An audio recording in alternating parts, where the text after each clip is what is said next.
محمد صلی اللہ علیہ وسلم وما بعد اعوذ باللہ من الشیطان الرجیم بسم اللہ الرحمن الرحیم وما هذه الحياة الدنيا إلا لهو ولعب وإن الدار الآخرة لهي الحيوان لو كانوا يعلمون صدق الله العظيم وصدق رسوله النبي الكريم. اس آیت کی تفسیر میں ایک مشہور حدیث کو حضرات مفسرین نے لکھا ہے. محبوب عالم صلی اللہ علیہ وآلہ وسلم نے ارشاد فرمایا الدنیا سجن المؤمن، دنیا مسلمان کے لیے ایک جیل خانہ ہے. وہ جنت الکافر، اور دنیا کافر کے لیے، مشرک کے لیے یہ جیل خانہ کی بجائے جنت ہے، باغ ہے، مزہ اور آرام کی جگہ. پھر آیت کے ذیل میں حدیث کی تشریح کی گئی ہے.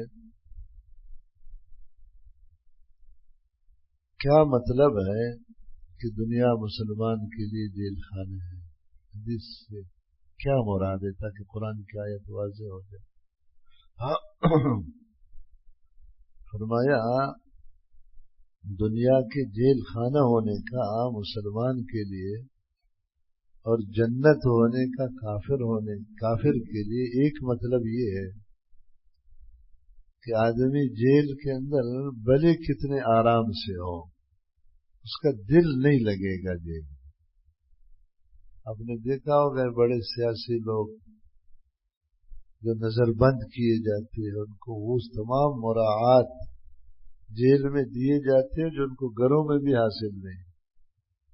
مگر پھر بھی جو ہے نہ وہ خود خوش ہے کہ میں جیل میں ہوں، نہ اس کے حامی خوش ہے.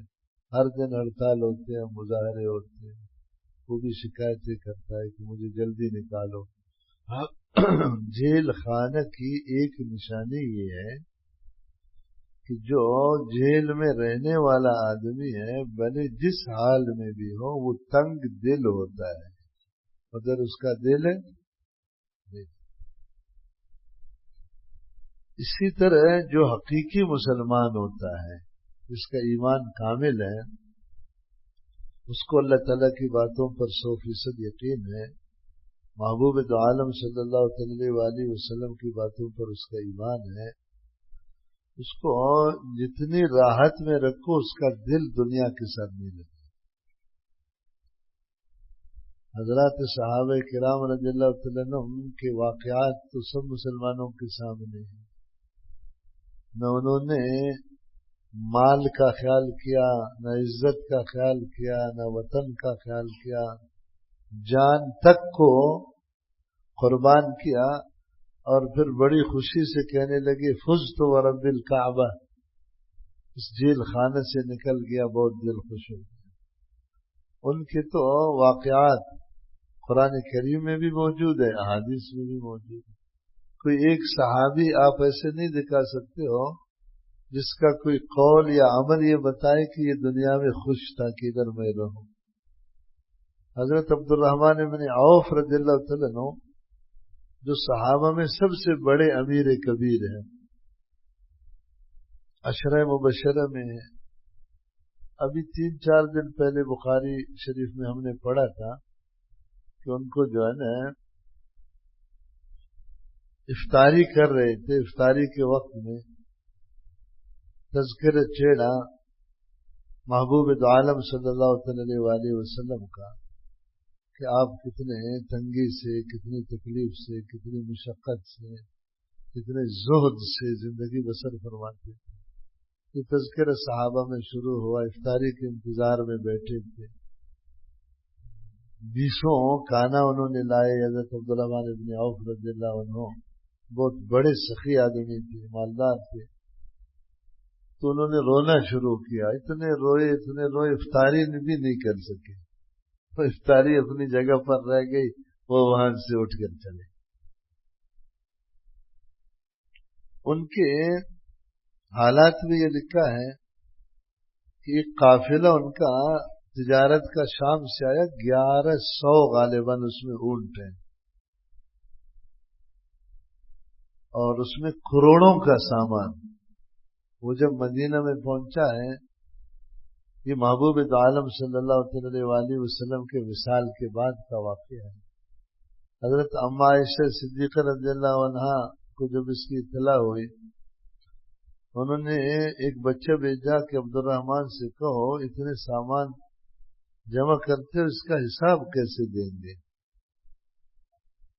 کہتا یہ سنتے ہی حضرت عبد الرحمن ابن عوف رضی اللہ عنہ نے کھڑے کھڑے کہا یہ 1100 سب میری طرف سے صدقہ ہے، مسلمانوں میں یہ بانٹ دیے جائے۔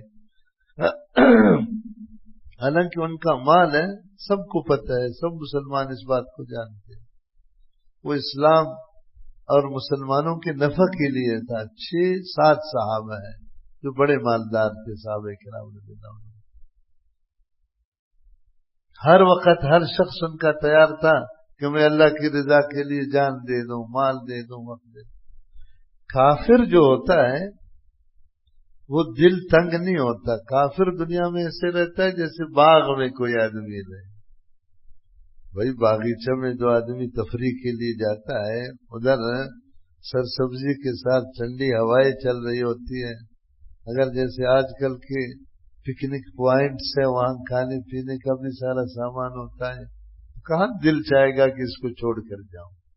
اس پر صوفیہ نے لکھا ہے کہ یہ ترمامیٹر ہر شخص لگائے اپنے دل میں، ابھی ابھی میں بھی لگاتا ہوں، آپ بھی لگاؤ۔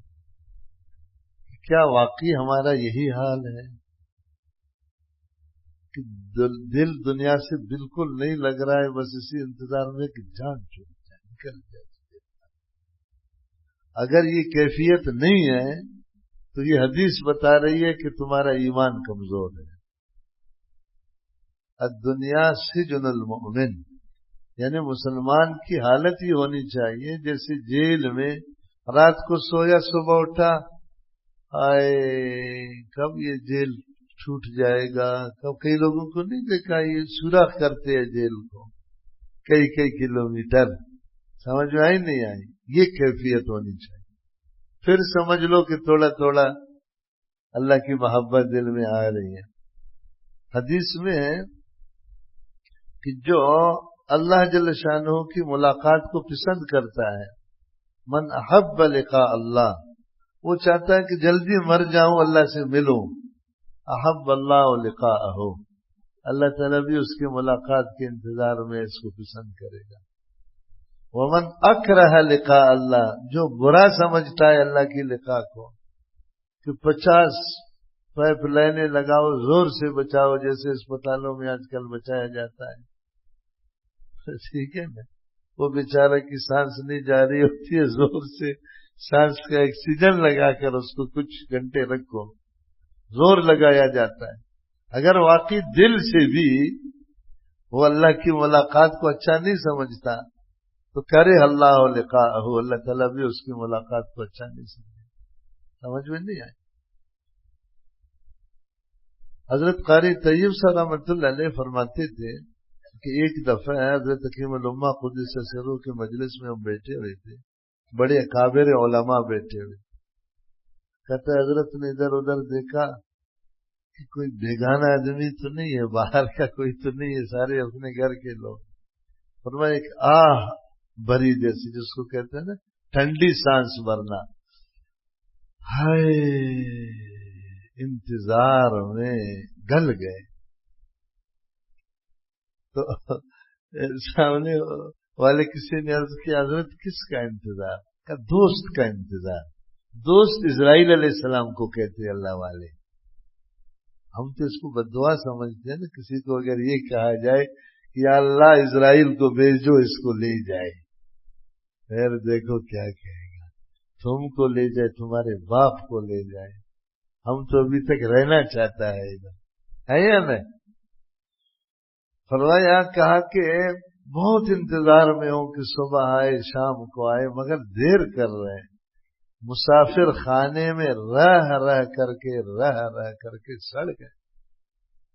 زبان سے تو میں بھی کہتا ہوں مسافر خانہ، آپ بھی کہتے ہو، جو دنیا کا عاشق زار ہے وہ بھی 1 گھنٹہ اس پر تقریر کرے گا، مگر الفاظ کا اعتبار نہیں ہے نا، اعتبار تو حقیقت کا ہے۔ تو آج یہ تھرمامیٹر ہمیں لگانا چاہیے کہ دنیا کے مال سے، دنیا کے سامان سے، دنیا کی بلڈنگوں سے، دنیا کے راحت سے، دنیا کے آرام سے دل ایسا لگا ہوا ہے کہ الگ ہونے کے لیے جی نہیں چاہ رہا ہے۔ سمجھ لینا یہ دل مریض ہے، قلب سقیم ہے، قلب سلیم نہیں ہے۔ مجھے ایک صاحب نے بتایا، ہمارے یہاں ایک حاجی صاحب تھے، بہت سامان جمع کرنے کا ان کو شوق تھا، کہاں ملک سے یہ لایا، کہاں ملک سے یہ لایا۔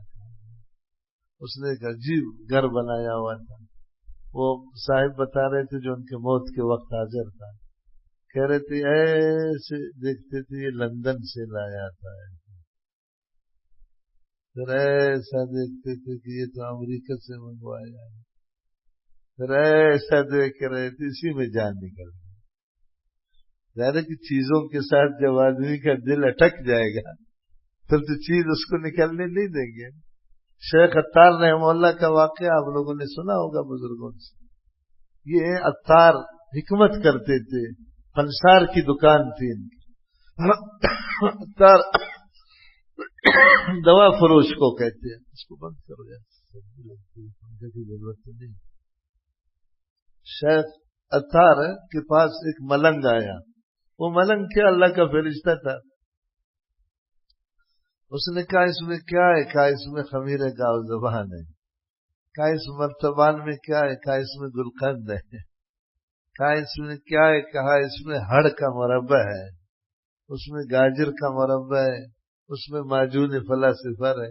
یہ ایسا دیکھتا رہا۔ شیخ عطار نے کہا کیا دیکھ رہے ہو؟ کہا میں دیکھ رہا ہوں یہ سب چپکنے والی چیزیں ہیں، ان سب کے ساتھ تمہاری روح چپکی ہوئی ہے، کوئی معجون ہے، کوئی خمیر ہے، کوئی مربع ہے۔ یا اللہ تمہاری روح نکلے گی کیسے؟ اتنی چپکی ہوئی چیزوں پر تمہاری روح جو ہے نا چپک رہی ہے، ان سب سے کیسے نکالو گے؟ اس نے کہا کیسے نکلے گی؟ جیسے تمہاری روح نکلتی ہے ویسے ہماری نکلے گی۔ اس نے کہا ہماری روح کا پوچھتے ہو؟ وہ ادھر فٹ پاتھ پر لیٹ گیا کہ اشہد ان لا الہ الا اللہ واشہد ان محمدا عبدہ ورسولہ۔ انہوں نے سمجھا آخر کوئی ایسا شغل کر رہا ہے، تھوڑی دیر ہلا نہیں، جب وہ قریب گیا تو وہ فوت ہو گیا۔ یہ شیخ عطار کی ہدایت کا ذریعہ بنا ہے۔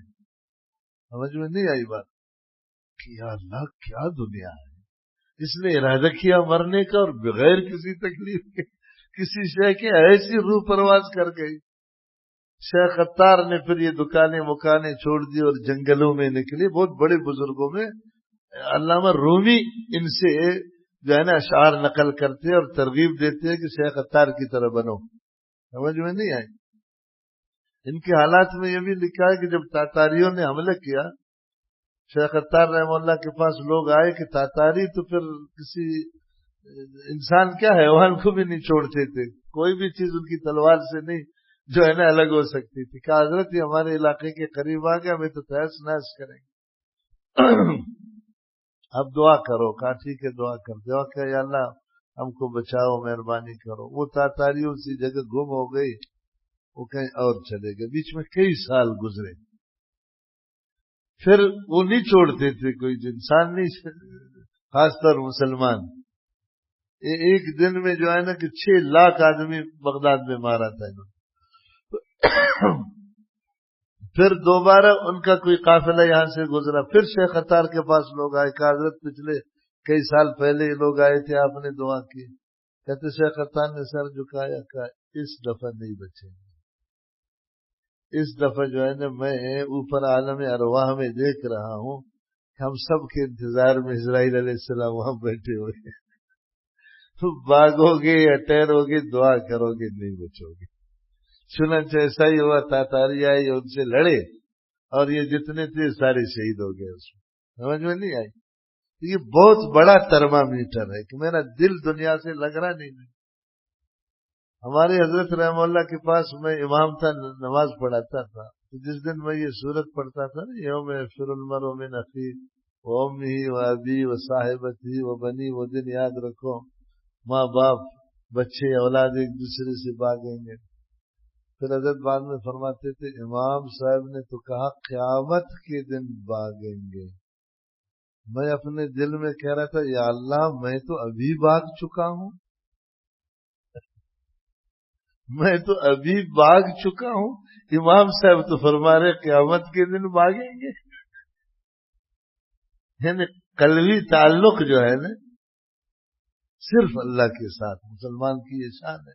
لو اتخذت خلیلا لاتخذت ابا بکر خلیلا، بخاری شریف میں ہے، ولکن اللہ خلیلی، اگر میں کسی کو اپنا دلی دوست بناتا تو ابو بکر کو بناتا، مگر میرا دلی دوست صرف اللہ ہے، اس کے علاوہ کوئی نہیں۔ محبوب عالم صلی اللہ علیہ وآلہ وسلم نے وفات کے وقت اما عائشہ صدیقہ رضی اللہ عنہ فرماتی ہے کہ ان کا سر مبارک میرے جو ہے نا سینے پر رکھا ہوا تھا، آپ ایسے ٹیڑھے بیٹھے ہوئے تھے، یہ آخری لمحات ہے حضور کے۔ اس وقت میں فرمایا اللہم الرفیق الاعلی، یا اللہ میں ملأ اعلیٰ آنا چاہتا ہوں۔ یہی جملے تھے حضور کی درود پرواز کر گئی، سمجھ میں نہیں ہے؟ یہ جو اس وقت ہمارا دل لگا ہوا ہے نا دنیا میں، ایسا دل لگا نماز کے لیے نہیں چھوڑتا ہے، مرنے کے لیے چھوڑے گا؟ یار ادھر اذان ہو رہی ہے، دکان میں صوفی صاحب بیٹھا ہوا ہے، وہ مکھیاں مار رہا ہے گرا کے انتظار میں، مسجد تک نہیں آ رہا ہے۔ اس کو اگر کہا جائے کہ یہ دکان پوری چھوڑ دو اللہ کے پاس جاؤ، وہ تیار ہو جائے گا؟ یہ بہت بڑا عیب ہے مسلمان کے لیے کہ اس کا دل کسی چیز میں لگا ہوا ہو۔ ہم نے اپنے بزرگوں کو دیکھا، اپنے اساتذہ کو دیکھا، اپنے مشائخ کو دیکھا، واللہ کچھ انہوں نے دنیا سے نہیں دیا، بالکل نہیں۔ ایسے لگتا تھا کہ یہ لوگ دنیا کے باشندے نہیں ہیں، کہیں اور سے آئے ہوئے، مسافر ہے، جیسے مسافر نہیں ہوتا۔ خود حدیث میں ہے کہ میری مثال اس شخص کی جو اس راستے سے جا رہا ہے، ایک درخت دیکھا اس کے سایہ میں کل مستظل، تھوڑی دیر کے لیے ٹھہر گیا، اس کا مراقبہ کریں، میں بھی کرتا ہوں آپ بھی کرو، سمجھ میں؟ اور دوسری وجہ تشبیہ کہ دنیا کو مومن کے لیے کیوں یہ فرمایا گیا کہ یہ جیل خانہ ہے اور کافر کے لیے جنت، فرمایا دوسری وجہ تشبیہ یہ ہے کہ جیل میں بھلے کتنا بڑا آدمی ہو، جیلر کی مرضی کے بغیر وہ کچھ نہیں کر سکتا، یا کر سکتا ہے؟ جیلر جس ٹائم روٹی دے دے، جس ٹائم سلائے، جس ٹائم اس سے انٹرویو لے لے، جس ٹائم اس کو کڑی لگا کر کے عدالت پیش کرے، روزانہ ہم دیکھتے ہیں جیلوں کے معاملات، اپنی مرضی سے وہ کچھ نہیں کہ وہ کہتا ہے بھائی چلو ادھر پیشی ہے تمہاری، کہا ہم سو جائے گا، اس کو چھوڑیں گے سونے کے، بعد میں سو جاؤ، ابھی تمہاری ادھر پیشی لگی ہوئی ہے۔ جیل مسلمان کے لیے ہے، یعنی جیسے جیل میں جو ایماندار جیلی ہوتا ہے، سمجھدار شریف جیلی ہوتا ہے، وہ کسی چیز میں بھی انکار نہیں کرتا جیل کے قوانین کا۔ اگر انکار کرے گا جیلی، پتہ کیسی پٹائی کی جاتی ہے اس کی وہاں، تو جیل میں رہتا ہے اور یہاں بڑا بننے کی کوشش کرتا ہے۔ جیل میں رہنے والے کے لیے ضروری ہے کہ یہاں کے اصول کو فالو کرے، ہے یا نہیں؟ تو مسلمان کو بھی یہی ہونا چاہیے، صبح سے شام، شام سے صبح، ہر چیز میں قوانین ہے دنیا کے اندر، دیکھنا کیا ہے، سننا کیا ہے، بولنا کیا ہے، سوچنا کیا ہے، کرنا کیا ہے، سب تفصیل سے مسلمان کو جیل کے قوانین دیے گئے، نہیں دیے گئے؟ یار بکری کا گوشت کھانا ہے، کتے کا نہیں کھانا ہے، سر کو منڈوانا ہے، داڑھی کو نہیں منڈوانا ہے، کپڑے پہننا ہے، ٹخنوں کو نہیں ڈھانکنا ہے، وضو نہیں ہے تو وضو کرنا ہے، نماز نہیں پڑھی تو نماز پڑھنی ہے، ہر چیز کی ساری تفصیلات موجود ہے یا نہیں؟ مسلمان وہ ہوتا ہے کہ 100% اس جیل کے قانون کے پاسداری کرتا ہے۔ کافر کے لیے خنزیر، کتا، مچھلی جو ہے نا، بکری میں کوئی فرق ہے کھانے میں؟ آپ نہیں دیکھتے، ہر کنٹری کا اپنا لباس ہے، ہر کنٹری کی اپنی معاشرت ہے، وہاں نہ کوئی رشتے ہے نہ کوئی کچھ ہے، آزاد ہے نا، جیسے جنت میں باغ میں آزاد ہوتا ہے ادھر بھی وہ آزاد ہوگا. یہ دوسرا ترمامیٹر ہے. جو مسلمان کسی بھی چیز میں آزادی کرتا ہے، اپنے شکل و صورت میں، اپنے قول و فعل میں، اپنی معاشرت میں، اپنے معاملات میں، کسی بھی حصہ حیات میں اگر اپنی مرضی کرتا ہے تو اس کا مطلب یہ ہے کہ یہ پورا مسلمان نہیں ہے، یہ ادھورا مسلمان ہے. جیسے ہمارا حال ہے، مسجد میں مسلمان، مارکیٹ میں نا مسلمان ہے یا نا؟ بیت اللہ میں جائے گا، کل مجھے بتایا ایک نے ایک حاجی صاحب ایک کا قرض لیا ہوا ہے وہ نہیں دے رہا ہے.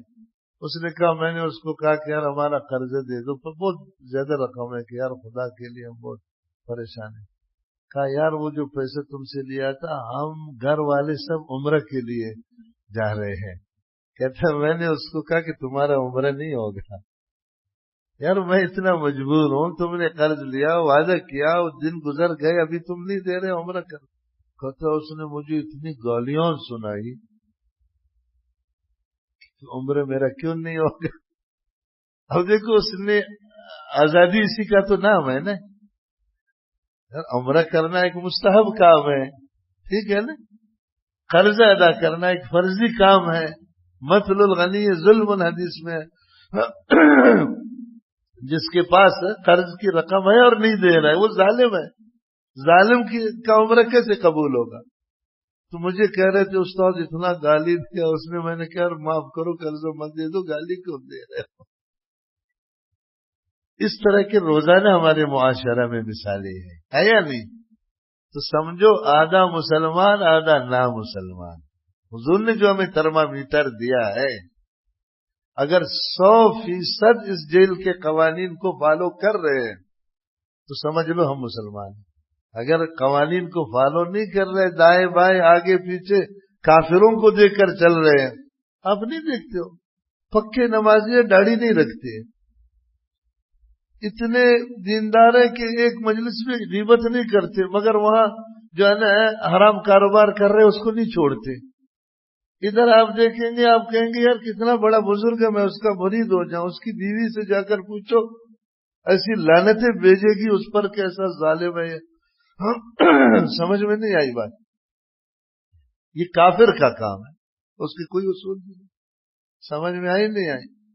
یہ جو قیامت ہوگی نا، قیامت میں اس کا الٹ ہوگا. مسلمان جنت میں ہوں گے، کافر کس میں ہوں گے؟ دوزخ میں ہوں گے. اور دوزخ ان کے لیے جیل ہے. قرآن بنا ہوا ہے. یہ مطالبہ کریں گے، کہیں گے جیل کے قانون کے خلاف ہے، کہیں گے یہ ہم کو دے دو، کہیں گے جیل کے آخر میں تنگ ہو کر کہیں گے یا مالک لیقضی علینا ربک، اللہ تعالیٰ سے کہو کہ جیل کے قوانین کو ہم نہیں پورا کر سکتے، ہمیں جنت سے بیزار ہے، جان سے مارو ہم کو. قرآن نے سارا ذکر کیا ہے. یعنی جو دوزخ میں دوزخیوں پر پابندیاں ہیں، یہی دنیا میں مسلمانوں پر پابندیاں ہیں.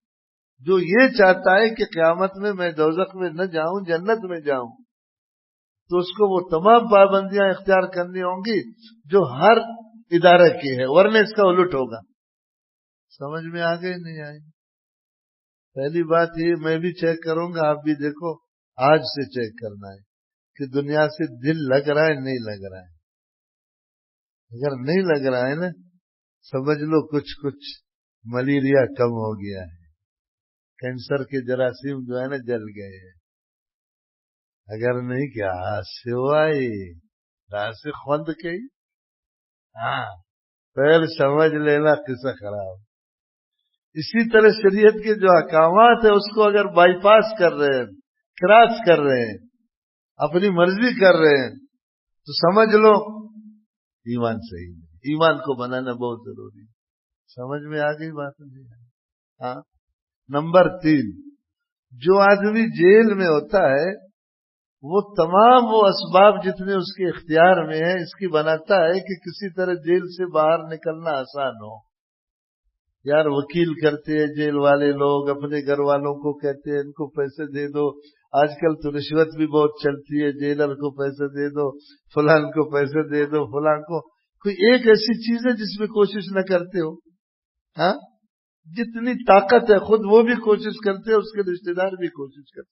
ایک وجہ تشبیہ یہ بھی ہے، جو آدمی انت تک کوشش کر رہا ہے کہ کسی طرح اس جیل سے نکل سکوں، یعنی آخرت کی تیاری پوری کر رہا ہے، تو سمجھ لینا اس کو ہوش و حواس قائم ہے۔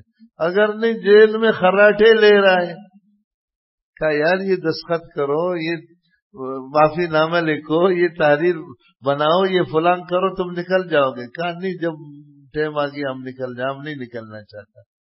اس کو تو گدو بندر میں بیچتے ہیں نا، کیا خیال ہے، وہ تو پاگل ہوتا۔ اس لیے یاد رکھو، ہر دن آدمی اس کا حساب کتاب لگائے، ہر دن، کہ یار کیا تیاری مکمل ہے یار۔ خدا کے لیے ایسے نہیں ہونا چاہیے کہ موت آ گئی اور نہ اس کے حساب کتاب کا کچھ پتہ ہے، نہ اس کے جو ہے نا مال و لین دین کا کچھ معلوم ہے، نہ سارے چپکے کر کئی لوگ تو ایسے ہوتے ہیں اپنی بیویوں کو نہیں بتاتے، بچوں کو نہیں بتاتے، بعد میں پتہ چلتا ہے کہاں ٹانگ اڑایا ہوا تھا، کہاں اڑایا ہوا تھا، اس نے سوچا تھا کہ 50 سال اور زندہ رہوں گا، یہ ہوگا تو پھر یہ بنے گا، وہ بنے گا، پھر یہ ہوگا۔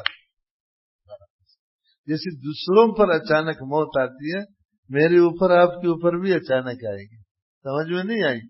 یا ہم بڑے لوگ ہیں، ہمیں بتا کر آ جائیں گے اسرائیل علیہ السلام، فون کریں گے، مس کال دے دیں گے، جب ہم اس کال کو اٹینڈ کریں گے تو اسرائیل علیہ السلام خبر کہوں حضرت صاحب اشپج میاں سرست درزم ادھر اخبل کار سے برابر کا بابا، ایسے ہوتا تو پھر غنیمت تھی، ایسے نہیں ہوگا۔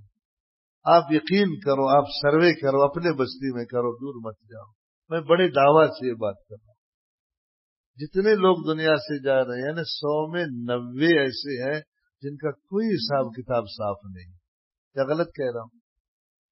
ہاں، اڑم غڑم میں صاف، کئی چیزوں کا تو پتہ نہیں ہے کہ یار کیا حساب ہے، اگر وارث اس کو پورا کرنا چاہے بھی نہیں کر سکتے، کچھ معلوم یار۔ اتنی غفلت تو نشے آدمی کو بھی نہیں ہوتی، نشے بھی یہ سوچتا ہے کہ اگلے ٹائم کا نشہ کیسے ملے گا، نشے میں ہونے کے باوجود سوچتا، اس لیے اس کی بہت کوشش کرتا۔ آیت کا ترجمہ آخر میں کروں، وما هذه الحیات الدنیا الا لهو ولعب، کھیل تماشا ہے، کرکٹ کھیل لیا واپس آ گیا سارا ختم ہو گیا، ہے یا نہیں؟ کھیل تماشا ہے۔ وَإِنَّ الدَّارَ الْآخِرَةَ لَهِيَ الْحَيَوَانُ، اصل حیات زندگی رہنے کی جگہ تو آخرت ہے، اور جو اصل جگہ ہے وطن ہے اس سے تم غافل ہو، اور جو کھیل کود ہے 10 منٹ کا، اس کو اصل وطن بنائے، اس میں لگے ہوئے۔ سمجھ میں آ گئی یا نہیں آئی سمجھ؟ کچھ کریں گے؟ ہاں، اپنا سارا حساب کتاب، خاص طور یہ آپ لوگ جو کاروبار کرتے ہو نا، سارا اپنا حساب کتاب سیدھا کرو، سارا، بلکہ گھروں میں متعین ہونا چاہیے، یہ چیز بیوی کی ہے، یہ بیٹے کی ہے، یہ بیٹی کی ہے، یہ ماں کی ہے، یہ باپ کی ہے، یہ فلان کی ہے، یہ گھر کس کا ہے، یہ فلان کس کا ہے، یہ اس پر لڑتے ہیں بعد میں لوگ۔ کئی لوگوں کی امانتیں رکھی ہوتی ہے، چیزیں امانتیں استعمال کے لیے لایا، حاجی صاحب ادھر ایکسیڈنٹ ہو گیا، پتہ نہیں یہ چیز کس کی ہے یا نہیں؟ روزانہ ہو رہا ہے، روزانہ اس کا حساب کتاب۔ اگر آپ خود لکھنا نہیں جانتے، ہر دارالفتاء میں اس کا انتظام ہوتا ہے، دارالفتاء میں جاؤ، مفتی صاحب سے کہو کہ مہربانی کرو میرا سارا، اس کو منت کرو 10 منٹ، وہ اپنا سارا لکھوا لو، پھر اس میں جمع تفریق کرتے رہو، جو جمع کرنا ہوا، جو تفریق کرنا ہوا۔ یعنی آج اگر میں یقین کروں گا کہ مغرب سے پہلے مرنا ہے، پھر تو فکر پیدا ہوگی نا۔ اگر میں سوچوں گا کہ 2030 میں پاکستان ایسے ترقی کرے گا نا کہ ہر آدمی کے پاس اڑنے والا کار ہوگی، پھر میں سوچوں گا کہ یار کیا کرنا ہے کیا نہیں کرنا ہے۔ ہاں، پاکستان اللہ کرے ترقی کرے، میں مر گیا تو مجھے کیا فائدہ مل گیا؟ سڑکیں بناؤ، سڑکیں بناؤ، یہ سڑکیں سارے سونے کے بن جائے کراچی، میں مر گیا تو پھر میں تو گاڑی نہیں چلا سکتا اس پر۔ کہتے اگلی نسل کے لیے آخرت کی فکر کرو ظالمو، سڑکیں بنا کر کیا دیں گے ان کو تم؟ سڑکوں سے تھوڑے وہ جنت میں جائیں گے۔ کیا خیال ہے؟ جو کرنے کی چیزیں نہ خود کرتے ہیں نہ حکومت سے کرواتے ہیں، جو فالتو کی چیزیں ساری قوم اس کے پیچھے لگی ہوئی ہے کہ یہ ہونا چاہیے وہ ہونا. اسی پر جھگڑا ہے نا. بجلی پر جھگڑا ہے, سڑک پر جھگڑا ہے, کھانے پر. کبھی نماز پر جھگڑا ہوا ہے کہ روڈ بند کیا کہ شہباز شریف نے آج جمعہ کا نماز کیوں نہیں پڑھا ہے؟ کبھی دیکھا ہے؟ ہاں, حالانکہ ہونا چاہیے تھا کہ یار جمعہ کے دن افسر لوگ کیوں نماز نہیں پڑھتے, ہم گاڑیوں کو روکتے نہیں, ہم کو پیسے کیوں نہیں دیتے, ہم کو فلان چیز کیوں نہیں دیتے. ان چیزوں میں وقت ضائع نہیں کرنا. یہ ہمارے وہ 70 سال سے جو لوگ کرتے رہے قبروں میں رکھا بہت افسوس کرتے ہوں گے کہ یار اتنے ہڑتالیں کی, اتنی سڑکیں بھی نہیں بنی, ہمارا وقت بھی سارا خراب ہو گیا. کل کم سے کم اپنا عمل درست کرتے, اپنا ایمان ٹھیک کرتے تو وہ کم سے کم فائدہ تو دے دے. کیا کل بہت اس کی فکر کرنی چاہیے. اور یہ ایک اور غلطی تھی ہمارے اندر, ہم چاہتے سب ولی اللہ بن جائے. یہ نہیں ہونا ہے, قیامت تک نہیں ہونا ہے. جب سے دنیا بنی ہے خیر شر رکھتے, کوئی ولی اللہ بنے یا ولی الشیطان بنے, مجھے کیا بننا ہے یہ سوچنے کی چیز ہے کہ میں کیا بنوں. اس کے لیے فکر کریں گے انشاءاللہ. سبحان اللہ و بحمدہ, سبحانک اللہم و بحمدک, اشہد ان لا الہ الا انت, استغفرک و اتوب الیک. الحمدللہ رب العالمین والعاقبۃ للمتقین والصلاة والسلام علی خیر خلق محمد وآلہ وصحبہ. اللهم انا نسألك العافية والعافية والمعافاة في الدين والدنيا والآخرة. ربنا آتنا في الدنيا حسنة وفي الآخرة حسنة وقنا عذاب النار. اللهم صل على سيدنا محمد النبي الأمي وآله وبارك وسلم برحمتك يا أرحم الراحمين.